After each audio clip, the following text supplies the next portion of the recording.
Hey guys, welcome back to the channel. Today we're talking about the AFL draft and a couple of the prospects coming through and how they're going to go fantasy-wise over their careers. A couple of big names here, so let's get straight into it. Willem Dersma is pretty much the consensus number one pick at this stage. Pretty sure he'll be heading to the West Coast Eagles. He's been deemed the best player from the crop this year by far. A bit of a unicorn when it comes to being able to just play anywhere on the field and rack up wherever he is. Prefers to be in the midfield, but can go forward, can go back. Has been likened to Bontempelli a bit recently as well, which is pretty interesting. And has that tall frame, the athleticism to go with it. So he's just a massive name coming through this year and a big welcome addition to the Eagles in my mind. Yeah, his junior campaign there this year for Vic Country ended up with a 98 average at the top level for under 18s. And then in the Coates Talent League, he was averaging 104 there as well from 13 games played. So pretty amazing numbers at junior level, pretty consistent, and was always best on ground a lot this year. So he is one to look forward to. If you can pick him up in your drafts, he might even get forward status next year. So we'll have to wait and see on that. But yeah, Willem Dersma, the youngest of the Dersmas that are in the AFL and AFLW, and possibly the best one. Dan Annable is possibly the most fantasy relevant player from this crop coming through. He is by far and wide the best inside midfielder from this crop, in my opinion. Pure inside mid, just racks it up through congestion and at the coalface. Just very good at distributing the ball and has a fantastic footy IQ. He's been about for a few years now in the academy and has just shone. He's just been on it at every single level he's been at. So he'll probably make it straight into the Brisbane Lions team come round one. They're saying he could have probably played this year in the Lions team, probably would have made the best 22. So, and bases his footy off Lachie Neale, and I think he's learning under Lachie Neale, or at least he will be next year for sure. So yeah, one that's probably going to take that mantle from Lachie Neale in due course and just going to rack it up. If it's not his first year, probably his second or third, he'll start popping off. Zeke Ewan is the number one Suns prospect for this year. He unfortunately was injured during his draft year with a back complaint, so wasn't able to get on the park and show us everything that he could do, but he did enough in his junior campaign to really solidify that top 5 draft pick that he is. As you can see there, his under-18 championships and Coates Talent League from last year in 2024, he was standing out then. So he was averaging 96 in the under-18 tournament as a bottom major, and then also for the Suns Academy was averaging 105 amongst boys there. So that was, again, under 18 or under 17. He was very young, bottom age draft year, and he was already standing out with his speed, his wingman craft, his fantastic left boot on him. And he's been likened to Errol Goulden. So as soon as I hear that, I'm ready to draft him, because that just sounds like 100 plus average for the next 10 plus years if he can stay fit. So another one that's just popping off the page there, Zeke Ewan. Expect him to go early in drafts next year, especially keeper leagues. A son just ready to pop off the page in the next few years, for sure. Sullivan Roby is the bolter of this year's draft. Really come out of nowhere in the last few months. I put out some outstanding performances in the Coates Talent League. I think he had a 40-plus disposal game and 4 goals to go with it, or something like that. So huge X-factor, powerful forward midfielder. Interesting to see where he goes on draft night. People are saying he could be a top 3 pick at this stage. Maybe West Coast want him. Could end up, I've seen him a lot of mock drafts going to Richmond as well. So probably one of the bottom out teams that are going to take hold of an X-factor player like Sullivan Roby. Again, he's 192 centimeters, mid forward craft. So imagine your Petrarca, imagine your Dustin Martins.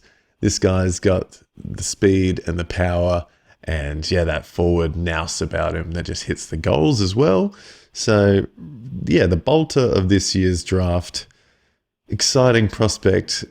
Don't know how he'll go in his first couple of years. He might take a bit to get in there and probably start as a forward though, which could be enticing. But yeah, interesting to see where he lies on draft day. I reckon he'll go in the top 5 picks. Dylan Patterson is the next son off the cards in the draft, and we're expecting him to go probably in the top 5 picks as well. He's a speedy halfback flankman that can just burst open the game through the middle. Yeah, fantastic running carry. Really exciting player to watch. Just gets open and was really a man amongst boys in his draft year. So down there for the Suns Academy, he was averaging 93 for the year there. And under 18s, he didn't have the worst tournament, averaging 77 under, the big championship against the best. So not the worst, but again, he has that role, the academy behind him. So the Suns are going to look to invest in him. Same with the last two with Zeke Euland and Dan Annabelle as well. Their roles just kind of secure already. So really, that's why they are so ready-made for the AFL, and they're ready for fantasy quicker than maybe a draftee that isn't linked to a club. And yeah, here's just another one with Dylan Patterson. He could just get that early run next year. Seems like another X-factor player out of defense, and one that will go early on draft day and could be lining up early next year. So get into him on draft day in your fantasy leagues. Dyson Sharp was close to being the number 1 pick. He's potentially been thrown around as the number 1 pick for this year's draft. Early on this year he was, but these days people seem to have forgotten a bit about him given all the other rising stars that have come out of nowhere. Could we see him? It's going to be interesting to see where he lands on draft day. He's an inside midfielder that has dominated for Adelaide for the last few years. Just can't get much more consistent than Dyson Sharp. Not sure why he's fallen off a little bit. He's definitely going to be a bit of a slider, I think, come draft day. And so where he lands will be really interesting. He's going to bring that midfield craft. He's going to bring that inside stoppage nous about him. So again, clubs like West Coast or Richmond there who laying claims early could be happening. Also is an Essendon fan as well. So they're really the big 3 in the top 10 of this year's, or top 11 if you count the academy and father-son selections and things. So he could maybe still be a top 10 pick. And I could see him falling to Essendon at the latest, I'd say. So interesting one to see where he lines up if he does land at one of these bottom teams like West Coast, Richmond, Essendon. Could be a big fish in a small pond, and see if he takes his chances. Sam Cumming is another Adelaide boy who has been right up the top echelon of the draft picks for this crop. He just brings that energy, that endurance, and just savageness to his football, to be honest. He's got that good forward craft, plus midfield stoppage, able to get the ball out and get on the outside as well. So just another impactful midfielder forward there. So yeah, an explosive midfielder forward who reliably wins contested ball and has added weapons to his game, supposedly, from Michael Alvaro there, and models his game off Isaac Heaney. So really probably likes to, he has that forward prominence who can really snap at goal from anywhere and also get back in the middle of the ground and rack it up a little bit as well. So, and I've heard he could be another one on Essendon's radar this draft, one that will probably slide into the double digits come draft night, I think. But yeah, could be an early pick as well. So one that might get a bit forgotten in amongst the top 5 selections, but a worthy fantasy relevant one for the years to come, for sure. Ollie Greaves is the next one up here, and he is another big-bodied midfielder who has set the Coates Talent League a light this season. He's done pretty well in the under-18 championships as well. He's a big-bodied midfielder with clean, contested craft and the ability to do damage in the attacking phase with his poised foot skills, says Michael Alvaro. And yeah, again, he was teammates with Josh Smiley, so maybe there could be some connection there if he finds himself at Richmond. But judging by this, the draft ratio of 12 to 25 could be interesting. It could land at any number of clubs at that range. So I've seen a lot of people thinking he might head to Adelaide. A few people maybe saying the Demons or something like that, because they're in need of a couple more top-end midfielders there, I think, in the future. So yeah, an interesting one as we go into this year's draft. And yeah, not sure how he'll go in his first year, but wait and see on Ollie Greaves. Could be one to stash away in keeper leagues for the next few years. And another blonde headband wearing man.